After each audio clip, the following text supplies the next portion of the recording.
There's an anti-tourism backlash going on in Europe. Just this month, tens of thousands took to the streets on Spain's Canary Islands, holding signs saying things like, "Macro-tourism is killing the Canary Islands. Canary Islands have a limit." It wasn't the first time residents in a popular European tourist center have voiced frustration at their visitors. Similar protests have also taken place on the Greek island of Paros, the lagoon city of Venice, and even the small Austrian town of Hallstatt. So how is overtourism affecting European destinations? And what can we do to change that? First of all, what does overtourism even mean? Overtourism is, in a way, a perceived disturbance by local users of a place, of the quality of their lives and the places that they live or work, caused by tourism or visitors in general. With the accelerated growth of tourism, to the extent that the tourists exceeded what's called the carrying capacity of these destinations. The sheer volume of people can be a challenge for local infrastructure, not to mention a drain on things like scarce water resources. Pues defender nuestra tierra, que acabe el colapso en la isla, que es demasiada gente, no podemos con todo esto, que es demasiado peso para una isla tan pequeña. The Canary Islands have a total population of just over 2 million inhabitants, but in 2023, they received almost 14 million visitors. Other popular destinations in Europe face a similar battle. Venice has a population of around 50,000, but around 20 million more people come here every year. And there's another kind of disturbance that's harder to see, and that's the touristification. So touristification means that places and spaces become more and more oriented towards tourists and visitors. It's like when shops that once sold products to local communities change and cater only to tourists. By becoming a souvenir shop, for example. So they were not places that made residents happy, that you would say, like, this is a nice place to live. It felt a little bit like you're walking in a visitor paradise.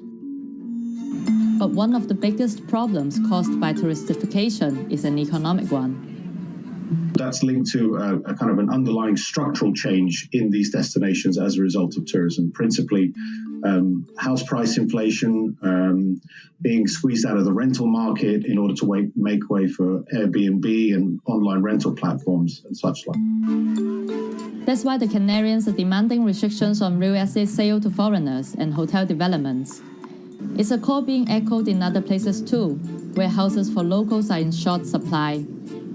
You see that in places, a lot of them are in cities like Barcelona or Valencia, where whole neighborhoods, residential neighborhoods, see a large increase of tourists and short-term rental accommodation. So what are policymakers doing to address this simmering discontent? Amsterdam has increased tourist tax on accommodation and also banned tour buses from the city center. Dubrovnik, Barcelona and Venice limit the number of cruise ships that can enter their ports each day. And now Venice has even imposed a day tripper fee of €5. But experts say these measures are not enough. They say what's needed are structural changes and a debate that goes beyond tourism. There's definitely a need of investment in infrastructure and not tourism-related infrastructure. But in social investment. Canary Islands and Spain in general has a very low percentage of social housing by comparison with the rest of Europe. So there's a grave need to bolster social housing. But most importantly, governments need to rethink what benefits tourism can bring. It doesn't have to be all about making money, says Professor Coens.